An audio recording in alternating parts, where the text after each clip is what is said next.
Bavandimwe ndabaramukije mwiriweho neza. Umwami wacu ashimwe ko aduhaye amahirwe yo kongera guhurira hano. Reka rero nangire nsenga hanyuma dukomeze. Mwami mwiza, wowe wera ukiranuka muri byose, wowe mwami ijambo ryawe riduhishurira ko rwose urukundo rwawe rwimikwa no gucyanuka kwawe. Mwami, twe mu bantu urukundo turutekereza rimwe na rimwe ko ari ukwirengagiza gusa, ugakiranirwa kugira ngo wereke umuntu urukundo. Ariko mukiza mwiza, warakoze twaduhishuriye uburyo urukundo rwawe rutugeraho ariko rwimitswe n'intebe yo gukiranuka. Niyo mpamvu ijambo ryawe rivuga mu Baroma 5 ngo ubuntu bwimitswe no gukiranuka. Mwami udufashe twige ijambo ryawe, twungukirwe, maze mwami tudataha uko twaje. Fashe njye, fashe n'abumva, mu izina rya Yesu Kristo dusenze twizeye, amen. Bavandimwe rero, nk'uko twari twakomeje kubivuga, abavandimwe baduha amatangazo. Uyu munsi ku itariki 8 z'ukwa munani, Imana none yaduhaye amahirwe kugira ngo twige ijambo ryayo. Nkaba rero ngira ngo nangire nanga nk'ishusho rusange cyangwa se structure turi bukurikize twiga. Turaza kureba inyigisho yacu kuba igabanyijemo ibice bitatu. Igice cya mbere ni ese iyi ngingo turimo twigaho isobanuye iki. Twabigereranya n'iriburiro cyangwa introduction,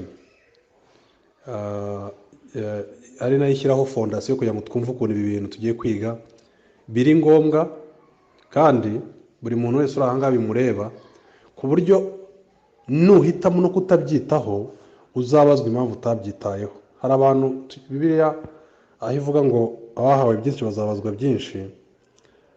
Umuntu yahawe byinshi niyo yaba atigeze asoma Bibiliya, kubera ko twavutse mu gihe cy'imperuka.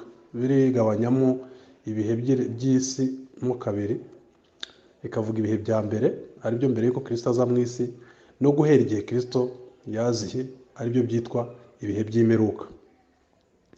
Umuntu rero wese uri muri iki gihe, uriho ugenda unyumva, ufite ubwenge, utekereza, ujya guhaha akamenya ko ugiye gusohoka mu nzu utagenda wambaye ubusa, wese yavutse mu gihe cy'imperuka. Mu gihe cy'imperuka rero ihishurwa ryose ryararangiye. Bivuze ko buri muntu wese wo muri iki gihe yahawe byinshi. Bityo rero niyo utakwirwa ushyiraho umutima wawe ujye kubimenya, uzabazwa byinshi. Birahagije kuba waravutse muri iki gihe. Rero ndasaba Imana ngo ize kudufasha tuze kwiga ibi bintu tubyitayeho. Ubwo nari mvuze ko inyigisho yacu iri ibice bitatu. Navuga iriburiro, introduction, navuga improvement of the doctrine cyangwa se gutanga umusokoro, kubiha ireme, tukumva ko ibi bintu koko biri bihamya icyo twasobanuye hejuru, tukareba nuko koko biri bihamya. Icya gatatu nicyo bivuze rero kuri twebwe. Application bivuze iki? Ubwo ni definition, substance, hanyuma na implication cyangwa application kuri twebwe. Bavandimwe, ndagira ngo buri muntu aze guhuguka, atega amatwi ibintu turi bwige. Ugira ikibazo akibaze, ariko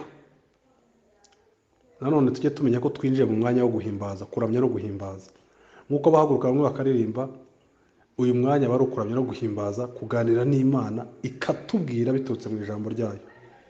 Bavandimwe rero ndagira ngo rwose duhuguke, tubyiteho, kandi rwose ufite ikaramu na Bibiliya ajye ku ruhande, ufunge internet, izindi zakurangaza usiga zikwemera kugira ngo izi audio uzibone, uzitega amatwi. Ndabinginze Umwami Imana kandi nawe abagirire neza. Bavandimwe, iki kintu tugiye kwigaho nangira twakise uburyo ikiremwa muntu, ubwo bivuze umuntu wese ufite amaraso n'inyama. umuntu wese uriho nyine wari mu ishusho y'Imana, Imana ikamuha ako gaciro, ari nacyo kintu gikomeye, kuko Bibiliya ivuga ngo uwahawe byinshi azabazwa byinshi. Mu biremwa byose rero nitwe twahawe byinshi, kuko twahawe kuba mu ishusho y'Imana. Bityo rero tugomba kwitegura ko tuzabazwa byinshi. Uko Imana ikuzamura, niba ikugize umukuru w'umuryango, si ahantu ho kuvuga ngo ngo noneho ubu ngiye kuryoha rero ngiye ibintu byose kubikoresha, abantu bose bagiye kuba abacakara banjye, abo ni mu isi. Ariko mu bwami bw'Imana Bibiliya itubwira ko umukuru muri twagomba kuba umugaragu.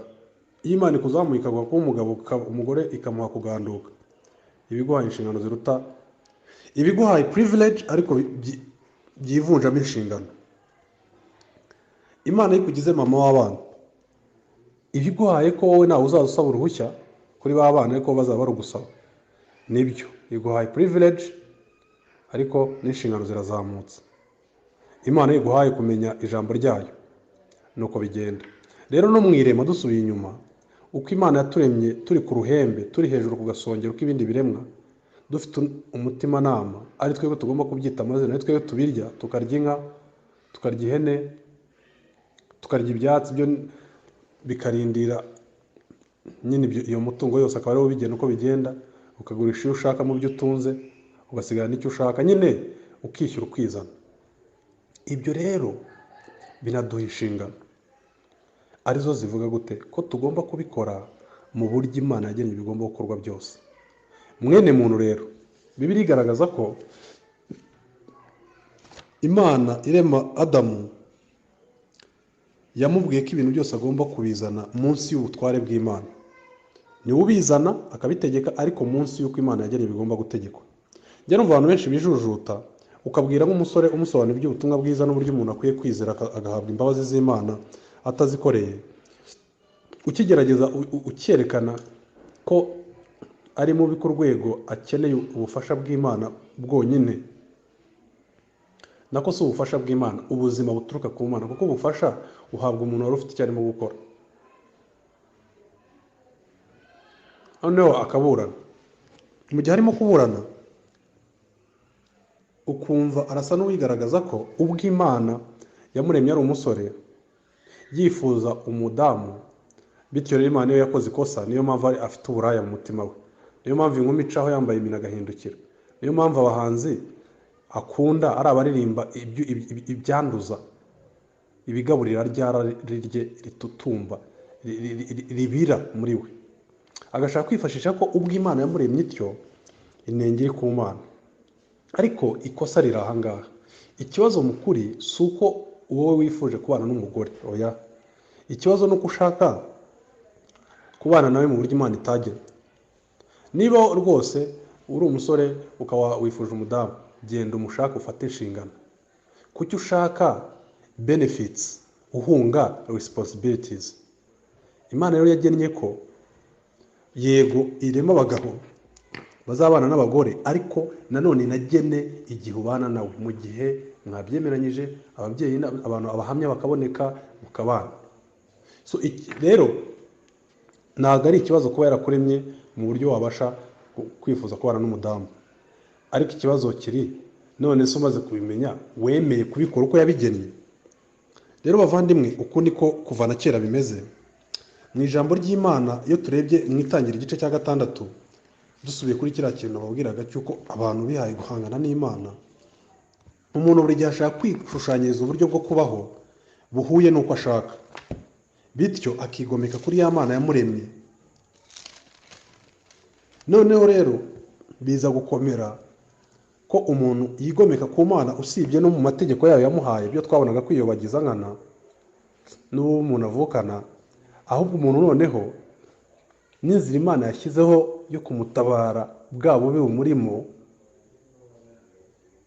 agashaka kuyivugurura ngo ayikore uko ashaka. Ibi rero byo gukirana n'Imana no guhangana no gupinganwa nayo si ibintu by'uyu munsi. Iyo turebye mu Itangiriro igice cya 6, Imana ivuga ikintu gikomeye shaka kugira ngo dusome ku murongo wa 5. Kandi Uwiteka abona yuko ingeso z'abantu zari mbi mu isi kandi ko kwibwira kose imitima yabo itekereza ari kubi gusa iteka ryose. Uwiteka yicuza ko yaremye abantu mu isi, bimutera agahinda mu mutima. Arangije aravuga ngo Uwiteka, nzarimbura abantu naremye mbatsembe mu isi uhereye ku muntu n'inyamaswa n'amatungo n'ibikururuka n'inyoni n'ibisiga byo mu kirere. Murabyumva? Imana irebye abantu irabagaya. Imaze kubagaya ku murongo wa 3 narajya hepfo ibyo yari imaze kubagaya ku murongo wa 3 aravuga ngo Uwiteka aravuga ati umwuka wanjye nazahora ruhanya n'abantu iteka ryose. Umwuka wanjye nazahora ari mu mitsi na mwene muntu. Ni kuva kera rero, kuva mu itangiriro Imana ifitanye ikibazo n'ikiremwa muntu, aricyo kihe gukirana nayo. Aha murabyumva umurongo wa 3 ngo Uwiteka aravuga ati umwuka wanjye nazahora ruhanya n'abantu. Murumva ko hari uruhande ruri ku Mana, hari n'umuntu ushaka gukirana na mwuka w'Imana. Turareba ibi bintu rero bivahe bikomoka he, nk'uko ubushe twabibonye muri ya virusi umuntu avukana bwa bubore, kwa kundi ngo akanwa kabo kameze nk'ak'inzoka. Ari byo rero Kristo yaje gukiza. Ariko turebe iki kintu, uku gukirana kwa muntu kuzageza he kandi kwigaragaza gute? Bavandimwe rero dukomeje, ndagira ngo maze nereke ko iki kintu cyuko hari ukuntu ikiremwa muntu kuva kera cyamye gikayana n'Imana. Hari ikintu kimwe Bibiliya yita kwihangana kw'Imana. Mu Cyongereza ni long suffering. Wenda nabibasomera muri Petero, mu rwandiko rwa Petero umurongo igice cya 3, urwandiko rwa 2 igice cya 3, aho bigaragara ko kimwe mu kintu gituma agakiza hari abo kanageraho, murabyumva, hari abantu bazajya mu ijuru, niyo imwe mu ndangamimerere y'Imana ariyo ituma abantu bakirana nayo. Ni ukuvuga ngo iyo ndangamimerere niyo yemerera Imana ko yakwihanganira abantu mu gihe runaka, ariko igerageza kugenda ibereka uburyo umukiro ugomba guturuka kuri yo, ko twese tugomba kwishyira ku murongo yagennye abantu bagomba gukirizwamo. Murabyumva? Ariko iki kintu cyo kwakayana n'Imana cyamye gihari. Nika masomero muri rwandiko mwumve uko birivuga. Rwandiko rwa 2 rwa Petero igice cya 3 mu Cyongereza. Haravuga ngo umurongo wa 9, the Lord is not slack concerning his promise, as some men count slackness, but is long suffering to usward. Reka mbisubiremo. The Lord is long suffering to usward. Long suffering ni ngo Imana itwara igihe kirekire yemera kubabazwa n'ukuntu abantu barimo bayigomekaho, ukuntu abantu bashaka kujya mu mitsi n'Imana. Murabyumva bavandimwe? Iki nicyo Imana inavuga, ivuga ngo muri Yesaya igice cya 2 ivuga ngo inka imenya nyirayo, ngo intama imenya nyirayo, itungo ryose, ngo ariko abantu ntibanze. Mwene muntu kuva ubwo yagwagwa mu cyaha cya Adamu yahise atangira gutera Imana umugongo, atangira ubundi kuyihiga no kuyirwanya. Byigaragariza mu byo akora yego, ariko iki si ikintu cyadutse uyu munsi. Ariko iyo mimerere y'Imana yitwa long suffering niyo ituma abantu nyine badashiraho umunsi umwe. Ubundi ukuntu Imana iteye, iramutse idafite iyi attribute yitwa long suffering, Bibiliya yari kurangira ku gice cya 2 cy'itangiriro, kuko Imana yari guhita yica Adamu na Eva. Ubwo se Bibiliya yindi yari kuba yandikirwa iki? Kuba hari ibindi bice biva ku gice cya 3 bikagenda bikagera, yari kurangira Bibiliya ku gice cya 3 cy'itangiriro bamaze gukora icyaha. So rero icyo nashaka kugaragaza nuko iki kintu cy'abantu gukayana n'Imana babuzinga cyangwa se basa niko kundi umuntu ashobora kuba ari umunyembabazi, noneho wamubona kubera ko ari umunyembabazi ukatekinga advantage nguko ukuntu kiremwa muntu kimeze. Ariko ibi si ibintu bizamara igihe, kubera ko Bibiliya yivugira ubwayo ko Imana isa, wayegeranya n'umuntu ufite ibiganza bibiri bihanitse ahamagara. Ikiganza kimwe kirimo umujinya wayo ari wo butabera bwayo busaba ko umuntu w'umunyabyaha wigomeka kuri yo ukirana nayo, uriyo atumye ivuga ngo umwuka wagenda azakomeza kuruhanya n'abantu. Ikiganza kimwe kirimo imbabazi, ikindi kirimo umujinya wayo. Vuba aha rero nk'uko biri bigaragaza, ibiganza byombi zabirekura. Paul avuga ngo ducunguze uburyo umwete. Yabaga bizi kuki bavuga gucunguza uburyo umwete. nuko turi mu gihe cy'imperuka. Kera abambere ko Kristo aza bari bategereje ko azaza, none rero yamaze kuza, yarapfuye yarazutse, yagiye mu kwicara iburyo bw'Imana. Uyu munsi rero umuntu udasobanukirwa ngo amenye neza kandi abyizere bidasubirwaho inzira y'umukiro, nta kindi ategereje kuko Kristo yamaze kuza. Niyo mpamvu yari iminsi y'imperuka.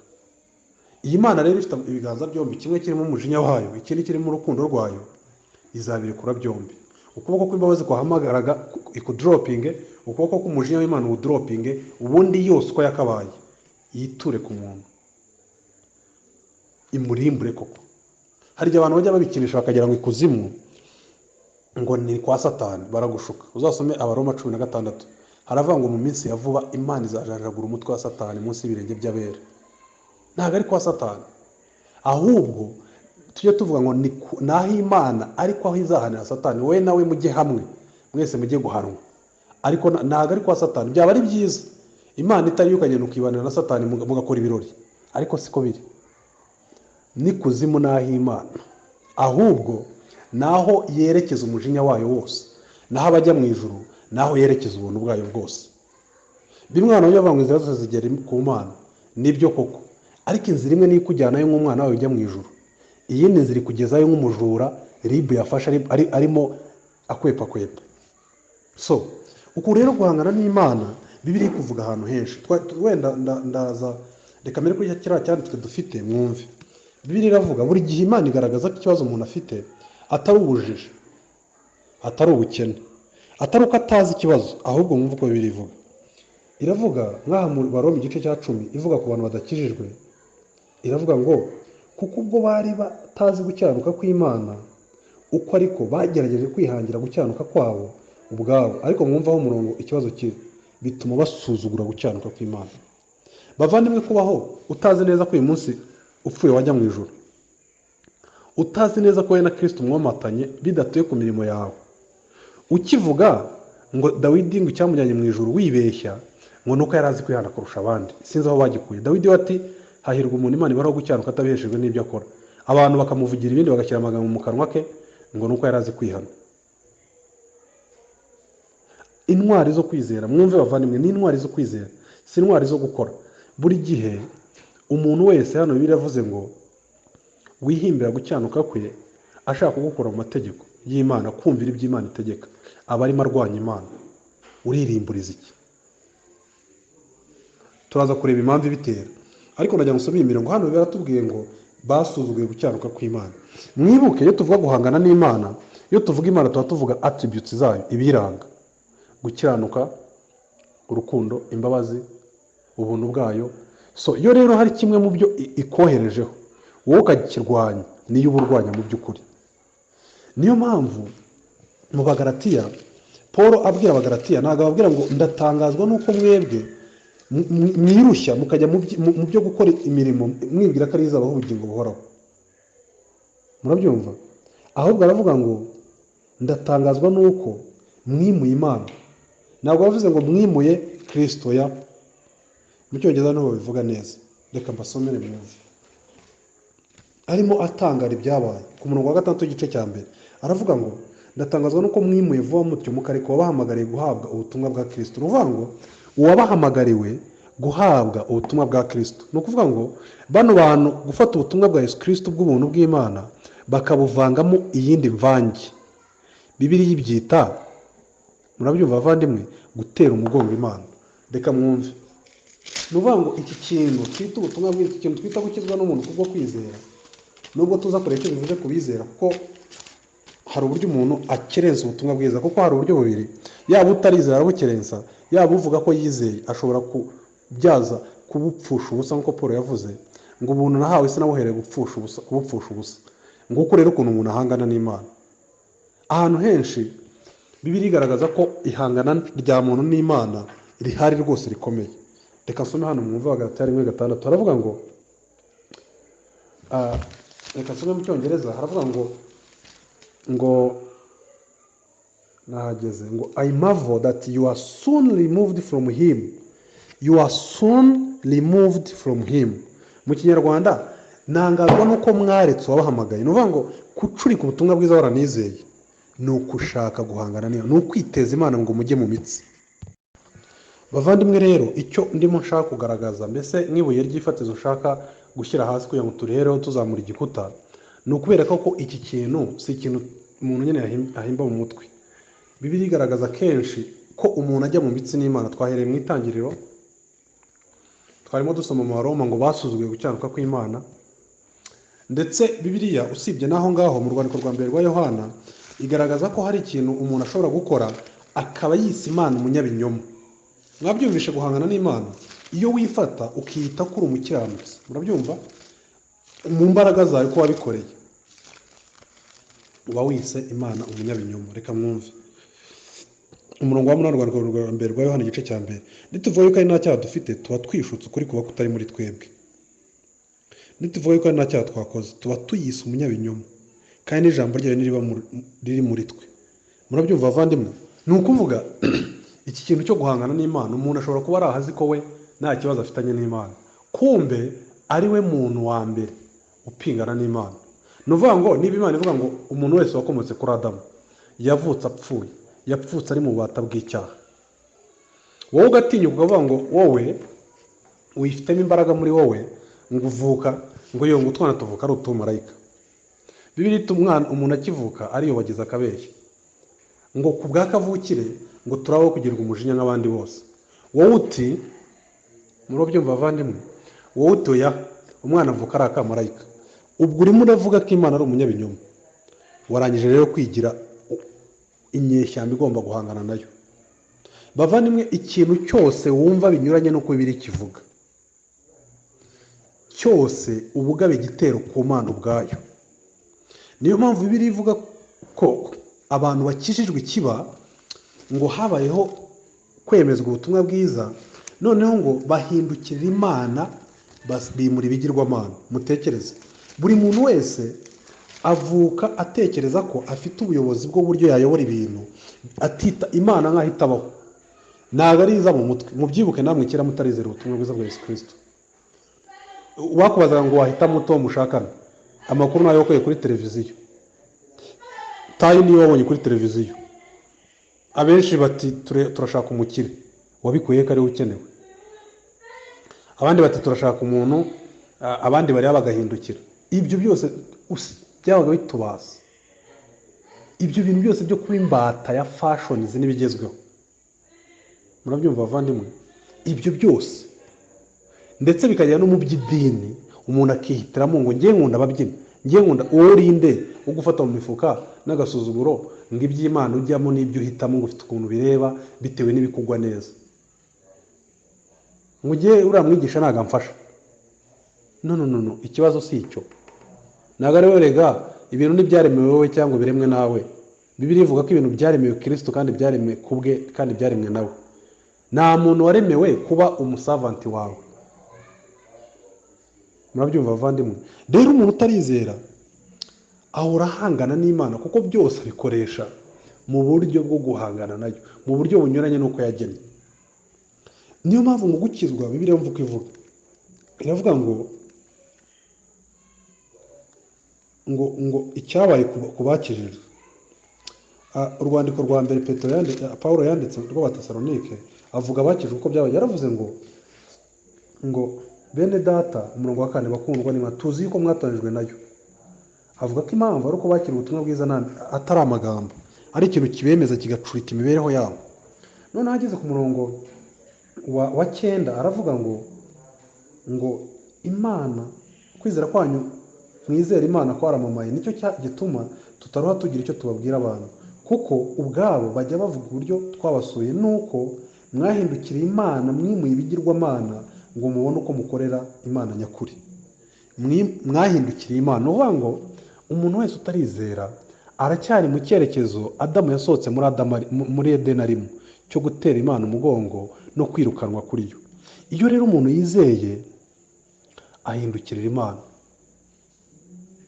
byari byo kwica amatwi akagenda abaho uko ashaka, atekereza uko ashaka, noneho arahindukira we nayo bagahuza imigambi. Ubundi kwihana ni iki? Kwihana bwa mbere byari bizana agakiza, ni ukwisohokamo, ugasohoka muri Adamu wa mbere, wowe n'Imana mukemeranya ko uri umunyabyaha, udafite muri wowe ubushobozi bwo gukora ibyiza kugira ngo uzabone ijuru, ko Kristo yaje ku isi ku bwawe, ko yapfuye akazuka, ukabyemera nk'aho wari wahagaze bikorwa, noneho wowe n'Imana mukemeranya ibyo byose, noneho wowe nayo mukifatanya gutunga urutoki kamere yawe ya yindi mbi wakomoye kwa Adamu wa mbere. Wowe n'Imana buriya tuvuga ngo kwatura ibyaha, umuntu akwiye kuba yageze ahantu we n'Imana bifatanya kugaba igitero kuri kamere ye yo muri Adamu wa mbere. Nguko gukizwa, nguko kuba igiharamagara, nguko Paul avuga ngo yabazi ibintu bye byose, harimo no gucyanuka kuzwa no kumvira iby'Imana itegeka, ngo abibara nk'amazirantoki, kubwo kuronka gucyanuka kubonerwa muri Kristo kuzanwa no kwizera. Rero bavandimwe, uku kwizera kwa ampucuri disirega wowe n'uri mubi, uko ntabwo ariko Bibiliya ivuga. Bibiliya igaragaza igikristo nk'igisirikare, igaragaza Kristo mu Baheburayo 12:1 a captain of our salvation, afande, nyine umudumizi cyangwa umuntu uyoboye ingabo uzerekeje ahantu. ngo bagendaga bakegera intumwa bakazibwira, abigishwa bakababwira, ari intumwa zibikora, ngo barabakomeza, ngo bababwira ukuntu bakwiye kugundira kwizera, ngo uko tugomba guca mu mibabaro myinshi kugira ngo tuzagere mu bwami bw'Imana. Ariko uwo ni umuntu wamaze gukizwa, wazuwe, wahawe umutima mushya, ufite ubugingo buhoraho n'ijuru atarikoreye. Umwe intumwa zita ngo uwera wo muri Efeso, uwera w'i Galatiya, uwera w'i Tesalonike. Murabyumva? So rero icyo Bibiliya igaragaza ko umuntu ahangana n'Imana. Niyo mpamvu gukizwa byitwa guhindukira we n'Imana mukifatanya. Wenda reka nongere nsome ikindi cyanditswe kimwe cyerekana uku kuri kuko umuntu abaye ahangana n'Imana. Ndetse hari igihe watekereza ngo Bibiliya abatizera gusoya n'abizera. Murebe mu Bakorinto wa mbere igice cya 10, Pawulo arimo avuga ku by'umudendezo wa gikristo n'ukuntu umuntu twahoze tubyiga ubushize ko umudendezo wa gikristo ni internal thing, nyine ni ikintu cy'imbere muri wowe mu mutima wawe. Ushobora kuba uri imbohe nta burenganzira na bumwe wiha, ukaba ari we muntu ufite uburenganzira bwa gikristo buruta bw'abandi bose. Unywa inzoga, uwambara ngo yisize amarangi ukagira ngo ni za nyoni Imana yasize, twarekeye inyoni zigatwara amarangi yazo, usakuriza hejuru, mbese ngo we ngo afite uburenganzira bwa gikristo. Wowe uyipfuka, utajya uvuga utanazwi, ugira amasoni, nkuko birivuga ngo abagore bambare bikwiza, ngo bagira isoni birinda. Nta muntu n'umwe ukigisha abagore kugira isoni.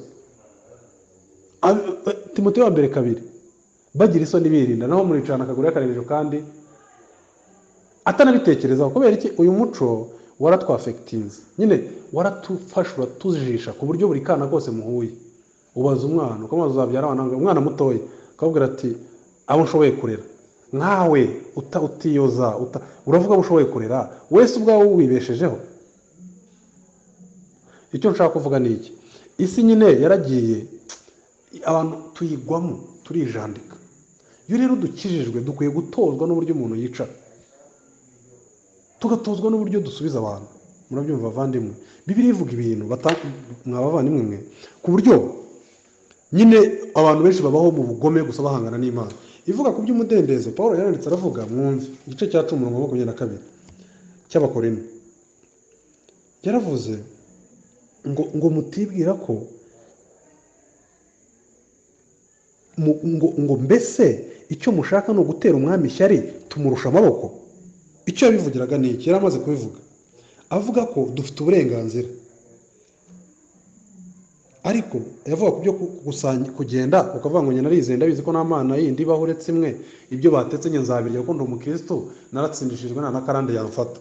Arangije aravuga ngo ibyo abapagani baterekeza babiterekeza abadayimoni batabitura Imana. Nanjye sinshaka ko musangira n'abadayimoni. Nibishoboka ko munywera ku gikombe cy'umwami wacu kandi ngo munywere ku gikombe cy'abadayimoni. Mwibuke umuntu wese wizeye ukiguma mu idini y'ikinyoma, Bibiliya ivuga ko ziriya nyigisho bigisha zirabagabura ari inyigisho z'abadayimoni.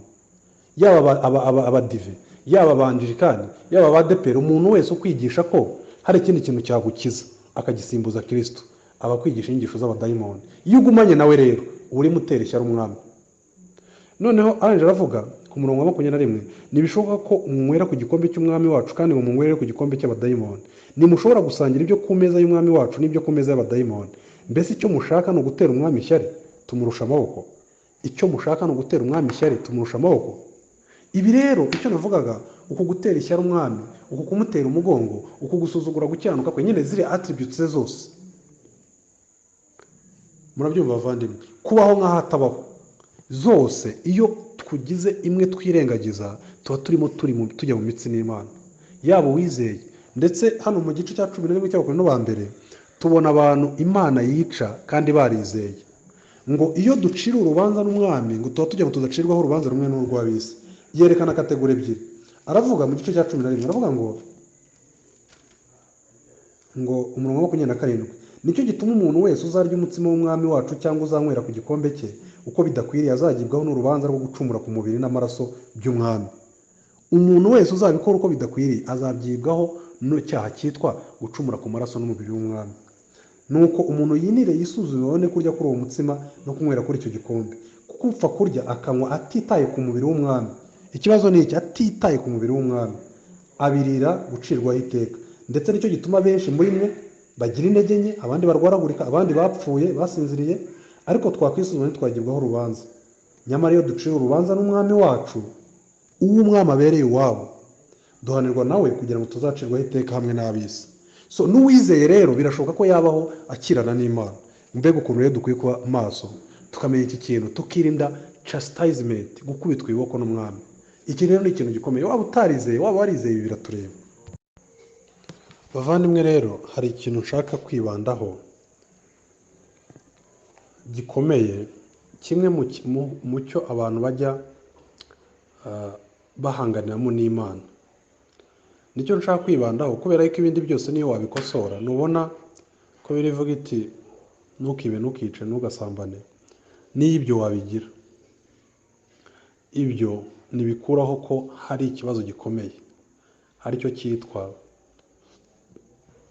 umujinya w'Imana, kandi ujya kuri buri muntu wavutse nk'uko twabyize ubushize, bitewe n'ubumara avukana muri we, bitewe n'uko avuka ari umwijima nk'uko Abefeso 5 babivuga, bitewe n'uko avuka muri we adafite ubushobozi bwo kumvira amategeko y'Imana, kandi akaba azarinda apfa atarabugira. Bavandimwe rero, icyo kintu gikomeye, aho noneho abantu bajya bishuka bagahangana n'Imana, ariko bagahangana nayo mu buryo bubazanira kurimbuka, ku buryo nyine ibindi byose Imana inabikwimye. Reka mbereke, Imana uyirakaje ugapfa ikakwica. Ibi bintu mvuga Bibiliya bivuga ahantu henshi. Iyo tugiye kureba mu Balewi igice cya 10, biratangaje. Imana ngo kubera yuko yashaka kwica abana ba Eli, niyahaye umutima Eli wo kugira ngo agende yibwirira abana be ati mureke gukora aya mahano, ngo kuko yari ifite gahunda yo kubica. Murabyumva bavandimwe? Ni ukuvuga ngo Imana ya Bibiliya rero hari uruhande twahishwe cyane, kandi tuhishwa n'abantu babigisha ku nyungu zabo, kuko aba yumva nakubwiye Imana y'ukuri, kubera ko abizi neza ko nawe iby'Imana bikora kubera kwishushanya n'iki, abazi ko nawe umeze nkawe, nawe woro kwishushanya, bityo utari bwongeye gutanga amaturo. Ati rero nacyo ubwo abantu ari indyarya baryarya Imana nkanjye, reka mbabike mu ubwoba bajye bakora ibintu babikorera Imana. Ariko Bibiliya ivuga gutya, ivuga ko ikintu cyose utanze uyihereza, mu Bakorinto igice cya 8 n'icya 9, bidatewe n'umutima ushaka, uba ujugunye imbuto mu byatsi, mu bigunda, ntacyo bimaze. Ni ukuvuga ngo Imana ikunda cheerful givers, umuntu utanga anezerewe, umuntu utanga bimurenga. Buriya utuye, iyo bakubwiye ngo utange kugira ngo bagukubire kabiri, murabyumva? Ngo Imana izagukubira inshuro 100, ukabitanga atari umunezero biguteye kubera ko uyishimira ko yakuremye ikaguha ubugingo buhoraho, nta kintu uba ukoze. Bibiliya iravuga mu Baroma igice cya 14:23 ngo igikorwa cyose gikozwe n'umuntu utaramenya neza ko ari uwera n'umuziranenge mu maso y'Imana, ngo icyo gikorwa cye kiba ari icyaha. Hanyuma ikavuga mu Bakorinto ngo umuntu wese, murabyumva bavandimwe, ngo Imana ikunda umuntu utanga anezerewe bimurenze, aserebura. Uri wabona kera nyengereranya ariko mu buryo bwa kimuntu, iyo wajyaga kuva nko ku ishuri ugiye gusubira ku ishuri umucica akagushyira ku ruhande hejuru y'ibiri official baguhaye amafaranga yo kujyana ku ishuri ibintu byo ukeneye ariko kubera urukundo agufitiye ukabona gushyize ku ruhande ngo ngwino nkubwire akaguha akantu akagupfunda akantu nyine ari urukundo rumusunika kubikora. Mwari mwabona utwana dutoya mu rugo y'umupapa atashye najyaga mbona utwana tw'udukobwa dutoya kakaza karwana no kugira ngo kamukuremo inkweto kamwambike sandari wibeshya akaba ari wowe uzizana gahita karira. Okay, ibyo ni mu buryo bwa kimuntu ariko uru rukundo rw'uko umuntu unarizwa nuko bataguhaye amahirwe kugira ngo uture mu rusengero urwo ni rw'Imana ishaka. Niba utarufite murabyumva bavandimwe ntabwo ibyo utanga byose ni ubucuruzi ni urusimbi ni bya bindi bya forever na alliance bya byo kuvuga ngo ndashyiramo aya nkure mayi na chia seed. Niba ari business igenda uyigiyemo utuze ariko wibyitirira Imana. So aho rero niho abantu babyicira kuko Imana ikunda abatanga bashatse. Ndashaka kubabwira ko Imana rero tukwiye kuyishaka uko itegeko ryayo rigena. Murabyumva? Iyi ni Imana nyine udapfa kujya mu mitsi nayo. Rero ikintu gikomeye mwene muntu yishe usibye no kuba tuvuga turi abanyabyaha. Noneho icya mbere ni wita Imana ngo nuvuga ngo nta cyaha ufite ngo wowe uzakora ijuru ribone uri muri ituma Imana umunyabinyoma. Nutemera guhamya ko Imana yahamije umwana wa Yesu Kristo muri urwandiko rwa mbere rwa Yohana igice cya 5 guhera ku murongo wa 9 ko umufite ababonye ubugingo buhoraho uraho wese Imana umunyabinyoma. So kudasobanukirwa nuvuga ngo uzafata gucyanuka ugukure mu kumvira amategeko y'Imana uzaba usuzuye gucyanuka Imana yagennye. None ibyo byose rero tubizane byose bihinduka kaga bigahinduka ishyano ariryo rizazana abantu kurimbuka iyo noneho umuntu ageze kuri uyu mwisho. Kandi benshi bene wacu ababyeyi bacu ba marume ba sogokuru abantu benshi nibyo bintu bahagazeho nibyo bintu bizera nibyo bintu bitendetseho banze kubirekura ari by'ibi ngibi bihaye guhangana n'Imana bavuga iki kintu. Abagalatiya igice cya 2 umurongo wa 21 ariwo nshaka ko tuza kuzengurukaho nkagerageza ko Imana imfashije nawe fungura amaso ya buri muntu akareba we n'uyu murongo aho bahurira akamenya ko ari umuntu wagabye igitero ku Mana cyangwa se ari umuntu waje agashyira intwaro hasi agasoma ibirenge nk'uko Zaburi ya 2 ivuga. Gukizwa ni ukuza gusoma ibirenge bya Kristo. So kuza ufasha mu migongo ngarakomanga ku rugi ngo aringinga kira cyanditswe cyo mu byahishuwe ntabwo kivuga abapagani batarizera kivuga abantu bizeye bakwiye kwegera intebe y'ubuntu kugira ngo basangire n'Imana muri fellowship n'Imana. Ntabwo rugira ukomangwa ni abantu Yohana yari yavuze mu gice cya mbere ngo watwitanye kugira ngo akaduhanagura ibyaha byacu byose tukababera n'abaziranenge. Abo nibabwira ngo rero warasinziriye kanguka wowe usinziriye wongere usabane n'umukwe ari we Kristo. Kora ukomanga ku rugi n'urwo abantu baziranye si urw'abanzi umuntu wese utarizera n'umwanzi wa Kristo.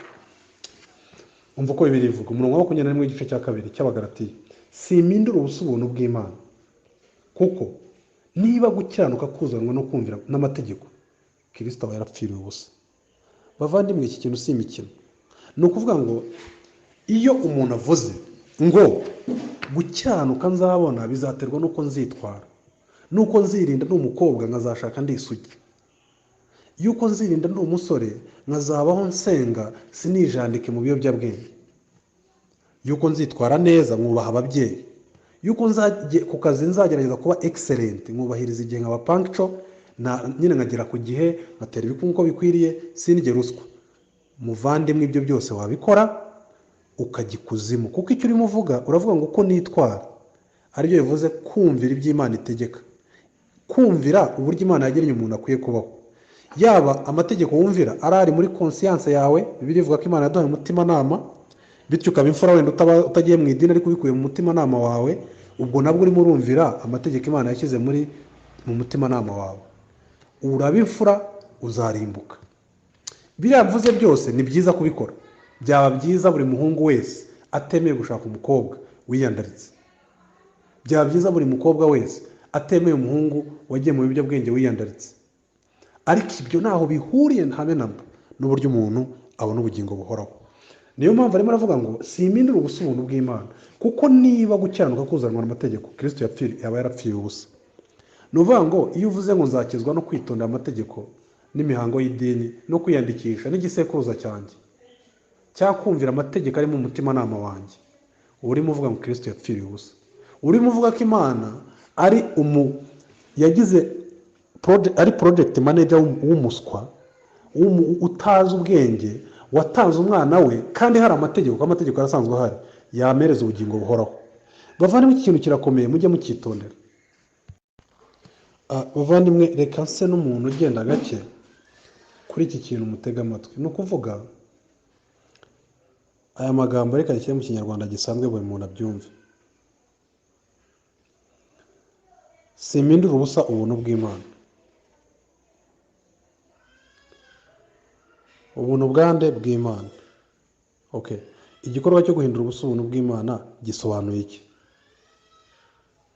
Kuko niba gucyanuka kuzanwa n'amategeko, Kristo aba yarapfiriye ubusa. Bagaruye rya jambo ubusa. Guhindura ubusa ubuntu bw'Imana bihwanye no kuvuga ko Kristo yapfiriye ubusa. Ibyo bikorwa bite? Iyo uvuga ko gukiranuka kuva mu kumvira amategeko Imana yatanze. Uku ni ugukiranuka Imana isaba. Bavandimwe, mutega amatwi. Kugira ngo umuntu ajye mu ijuru, Imana imusaba kuba akiranuka nk'uko Imana ikiranuka. Ni ukuvuga ngo Imana igomba kuba imureba nk'aho ari umutagatifu mu maso yayo. Nta hantu hamwe Bibiliya ivuga ngo ntiwagerageje. Nta hantu hamwe Bibiliya ivuga ngo ntiwasabye imbabazi ku munota wa nyuma. Oya. Nta hantu hamwe Bibiliya ivuga ngo izahereza umuntu amahirwe mu masaha ya nyuma. Ngo wasengaga cyane, ngo aza mu rusengero, ngo Imana izamuha amahirwe ku munota wa nyuma. Oya. Ni ukuvuga ngo iki? Niba uri umwarimu muri ADEPR ukaba wigisha abantu ko kwaturirana ibyaha, kwiyeza ari byo bizatuma bajya mu ijuru, uba urimo uvuga ko ibikorwa byabo, kwiyeza, kwaturirana ibyaha, gutura, byose ubiteranyije bizabaho ijuru. Uba urimo uhindura ubusa ubuntu bw'Imana. Uba urimo uvuga ko Kristo yapfiriye ubusa. Bityo ukaba urimo uragaba igitero ku Mana. Ukaba urimo uravuga ngo Imana ni injiji, kubera ko yiza kumenya ubwenge nkanjye, yari kumenya ko amategeko ahagije gutanga ubugingo buhoraho. Bibiliya ivuga ko amategeko y'Imana ari meza, ariko iyo agenwe uko byagenewe amategeko. Amategeko yagenewe gute? Kugira ngo azibishe akanwa kose. Abari mu gice cya 3:19. Abari mu isi twese dutsindwe n'urubanza, kuko nta muntu n'umwe ubasha kuyuzuza. Ni ukuvuga ngo amategeko uyabyaza umusaruro iyo akoze akazi, urumva, ko kugushorera akakuzibisha, nyine ukagenda umeze nk'agakoko kaguye mu mazi barimo bakura mu mazi. Wamaze gutsindwa n'urubanza ugahungira kuri Kristo, akajya kugushyushya, akajya kuguha ubugingo. Murabyumva bavandimwe? Mu yandi magambo, hano simpindura ubusa ubuntu bw'Imana, kuko niba ijuru rikorerwa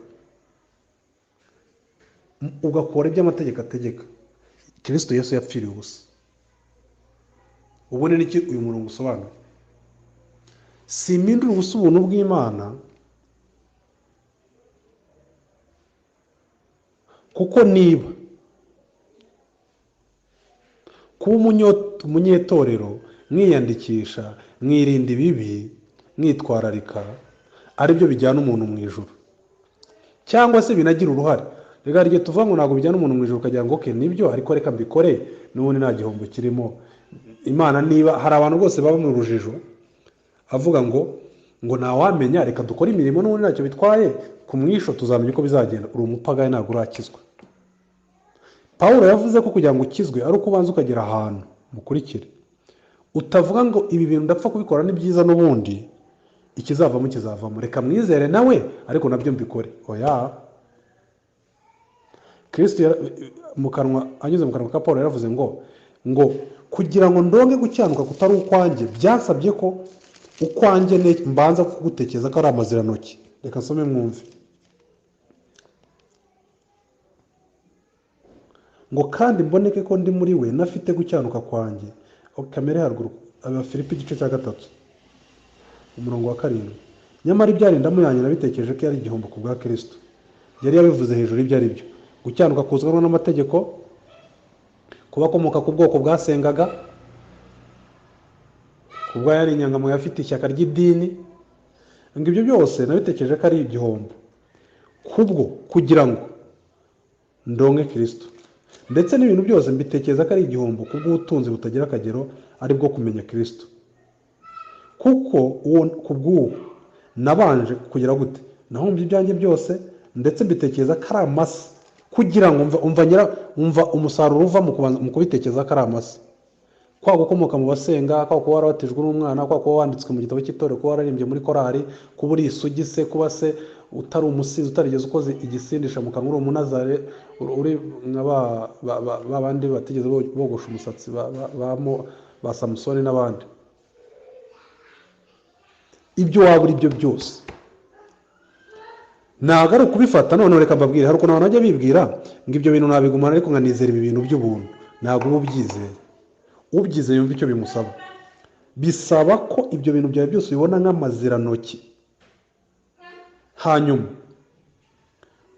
ukabibona nk'ibintu bikunukira. Urabona ahantu hari umwanda, urabona ukuntu winjira mu bwiherero bwo mu cyaro ukagenda ufunze amazuru ukavamo wiruka. Ni uko ugomba kubona ubwana bwiza bwawe, gucyanuka kwawe, kwitonda kwawe, kuganduka kwawe, niba biganisha ku gakiza, ibyo niko ugomba kubibona. Umuntu utabibona atyo nta gakiza ke afite. Kugeza igihe ubibonye gutyo ubwo nibwo ukijijwe. Noneho ngo kubwo kumenya Kristo Yesu, kubwo nahombye ibyanjye byose ndetse mbitekereza ko ari amase kugira ngo ndonke Kristo. Ugomba kubanza kubitekereza utyo. Si ukurenzaho ngo nabyo bitwikira ukomeze ufite ubwibone sosiyete ikuba oya. Kandi mboneke ko ndi muri we nafite gucyanuka kwanjye kuva mu mategeko, gukiranuka kwanjye kuva mu mategeko. Ahubwo mfite gucyanuka ahubwo mfite ukuzanwa no kwizera Kristo, ariko gukiranuka kuva ku Mana guheshwa no kwizera. Uko gukiranuka guheshwa n'Imana kandi kugaheshwa no kwizera Kristo. Hari ibintu ni nk'umuntu ugiye guhinga kubiba imbuto niba ari uko gukiranuka kuva ku Mana, kurima, byose gutunganya umurima kugira ngo uteremo imyaka. Mu gikorwa cyo gutunganya umurima ari wowe hagomba gukorwa ibintu bikurikira. Ugomba kubanza gufata bya bindi byawe byose byo gucyanuka n'iki, bya bindi byo kumvira amategeko y'Imana kubona ubugingo buhoraho, ukabihwanya n'amazirantoki, ukabitekereza. Hagomba kubaho ikintu mu mutwe cyo kwemeranya n'Imana ko ibyo bintu ari amazirantoki. Ubupfura bwawe, ibyuma wikoreye bya korali, inshuro wagiye kuririmba hanze yo mu rugo, ibintu byose ukabitekereza ko ari amazirantoki. Hanyuma kugira ngo uronke gukiranuka kwa Kristo, ugomba kugera ahantu wibona ko wowe mwana mwiza, wowe pasiteri, wowe ukuriye kompasiyo, wowe ukuriye idini iyo ari yo yose, waba uri rwo representative wayo mu rwego rw'amategeko, ukamenya bidasubirwaho ko uri wowe munyabyaha wa mbere ku isi, abandi bose bagukurikira. Ufite igihembo cya Guinness de Record cy'uko ari we munyabyaha. Warangiza rero ukabona kwizera ibyo Kristo yakoze. Undi ubitekereza atyo, utekereza ko ibyo byose ari byo bizamukiza, aba arimo agaba igitero ku Mana kuri attribute yayo yitwa ubuntu bwayo, kandi aba arimo avuga ngo Kristo yapfiye ubusa. Ngaho ruzingiye. Bavandimwe rero, ngana ku musozo,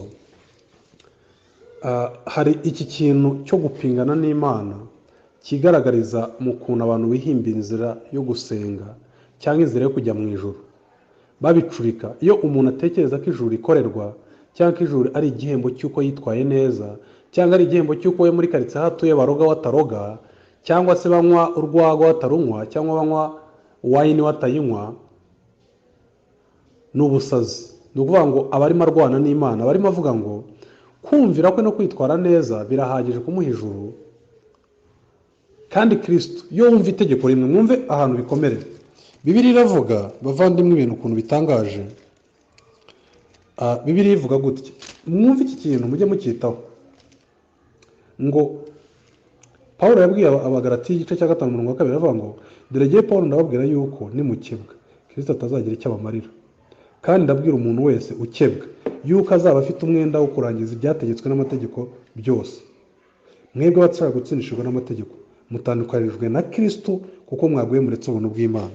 Mutekereze ikintu cyoroshye nk'iki, ngo nimukebwa mwebwe mw'abagalatiya murimo mushaka kuvanga ubutumwa bwa Yesu Kristo, mukabivanga no gukora igikorwa cyitwa kumvira itegeko rya Mose ryitwa gukebwa. Akantu nk'ako gatoya, icya mbere gikurikiraho, uba uhise wishyira mu mwenda w'uko, ni ukuvuga ngo iyo ufashe akantu kamwe ukavuga ko kari mu bikenewe kugira ngo ube uwera mu maso y'Imana uzajye mu ijuru, Imana ihita ivuga iti oke, uhisemo isezerano ry'imirimo, uhisemo kunsanga ugendeye ku byo wakoze, ngaho genda ubyuzuze byose. Ngo niba uhisemo gukebwa Kristo ntacyo azakumarira, kubera ko ushaka kubona urubanza rwa Adamu rw'ibyaha twakoze, yaba ari ibyo Adamu yakoze bikatubarwaho, yaba ari ibyo twe twakoze nyine bikaduha kamere mbi ituma bwa bumara twavugaga kwa kwiyobagiza. Wowe ugatekereza ko ibyo bintu Imana yabyirengaza, ahubwo ikareba uko wumviye bimwe by'abasilamu n'abandi. Murabyumva? Noneho cyangwa se na DPR cyangwa se na restoration cyangwa na amatsinda yose yirirwa avuga ngo burya hari ukuntu wakwitwara ngo bikwiyongera ku byo Kristo yakoze ku musaraba, ngo hanyuma ukabona ubugingo buhoraho.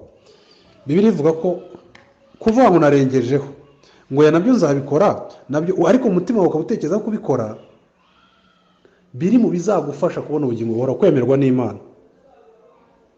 Ngo uba uhise wishyira muri kategori y'abagomba gukizwa n'imirimo. Ni ibintu bibiri mu kuri bavandimwe, mujye mureka twemere icyo Bibiliya ivuga, tumenye ko twizeye kuri, cyangwa se tuyobe tubizi tugende tujye kurimbuka tubizi. Nyine ntujye ngo ujijishe. Abantu b'urujijo bararuhanya mu itorero, nibo bahoraga bica abahanuzi b'Imana, nibo bahoraga bica intumwa, biyitirira Imana. Noneho wazana inzira y'ukuri bagahangana nawe kubera ko urimo ushyira ku karubanda uburyarya bwabo. Bavandimwe, waba urizira kubera iki? Uracyahumeka, uracyarya ukaryama. Kuki uyu munsi wakumvira ijwi ry'Imana riguhamagara ukaryirengagiza? Bibiliya ni ijambo ry'Imana, ni Imana ibivuga. Sinkubwiye ngo ngewe ngo ndagusumbya gukiranuka, ahubwo ndimo ndakubwira ngo vayo wamutindiwe, unsange mutindi mugenzi wawe, dushange muganga tuvure.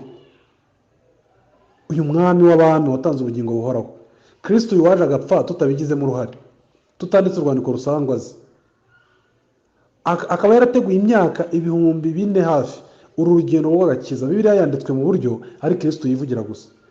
Adamu abyara Seti, iyindi myaka ibyaramo abahungu n'abakobwa, bivugira umuntu wese uzaturuka mu gisekuru cya Yesu. Abandi ntabwo bavuga, ikigamije kutwereka inzira y'umukiro. Umuntu ararimbuka kubera iki? Abanyarwandakazi, mwarubyiruko mwe benshi nyekeza kandi n'urubyiruko hano kuri groupe, nihe mpamvu ibi bintu utajya ubitekerezaho? N'undi wese wakumva iyo audio, nihe mpamvu wumva gusa waryo ukaryama ukarindira gupfa, ugapfa bakagushyingura ukabora, roho yawe ikajya mu rubanza. Abahebura igice cya 9. Bavandimwe, aho kugira ngo ube mu bintu by'Imana ujijisha, uzera uruburiwe, ahari umaze kwerura, noneho agahinda kakwica ukagaruka ukababarirwa byinshi. Navuga ngo nuko kwerura Imana izabikubaza, kuko ibyaha byose buri muntu akora Imana izabimubaza. Ariko icyo nashaka ni urujijo, ngo ube mu rujijo. Kuvuga ngo uri umupentekote uzi icyo bisobanuye, uri umuprotestant uzi icyo bisobanuye. Uprotesta wigaragambya kuki? Ko rutera bitangira yigaragambyaga ku nzira y'uburyo Katolika yavuga ngo dukizwa na indulgence no kugura imbabazi na purgatori, nicyo yirivorotagaho. Wowe waraje wikubita mu bintu ndi umuprotestant gusa. Oya, ntabwo bikwiriye. Bibiliya iti umuntu hano mu Bagalatiya 5, reka mbisubiremo. Dore ngiye Pawulo ndababwira yuko nimukebwa Kristo atazagira icyo abamarira. Mwibaza akantu nkako, nuwemera ukavuga ngo ngiye gukebwa kugira ngo nuzuze iby'Imana ivuga, ngiye kumvira nanga amaturo kugira ngo nuzuze iby'Imana ivuga, nzabona ubugingo buhoraho, Kristo ntacyo azakumarira. uramufata wenyine aba ari uhagije kwizera ibyo yakoze ku musaraba ubarweho gukiranuka kwe, cyangwa se uragenda uzarimbuke. Nta kumuvanga. Kristo ntabwo avangirwa, ntabwo abyemera ibintu by'imvange. So icyo ni ikibazo rero tugomba kwibaza. Abizeye rero bavandimwe, mureke turebe, tugomba guhora twibutswa uku kuri ko dukizwa n'ubuntu bw'Imana kubwo kwizera, ko kandi uwizeye Imana imurebamo umutima mushyashya wo gukora ibyiza, atabikorera kugira ngo abone ubugingo buhoraho, ahubwo abikora kuko Imana yamuremye umutima mushya. Wa wundi Abaheburayo bavuga igice cya 8, ngo nzabaha umutima mushya, nzandika amategeko yanjye mu mitima yabo, ngo bagendere mu byo nategetse. Nzabaha mwuka wanjye abashoboze. Iki isezerano rya kera ritajyaga ritanga. Mu gutegeka kwa kabiri igice cya 29, Mose avuga impamvu Abisirayeli batashoboye kumvira amategeko y'Imana. Aricyo kintu Bibiliya isezeranya mu isezerano rishya ihereza. Ntabwo ari buri muntu wese wavutse mu isezerano, ni uwizeye Yesu Kristo. Reka mwumve gutegeka kwa kabiri igice cya 29. Bavandimwe, ibyo bintu tukabi rwose kasome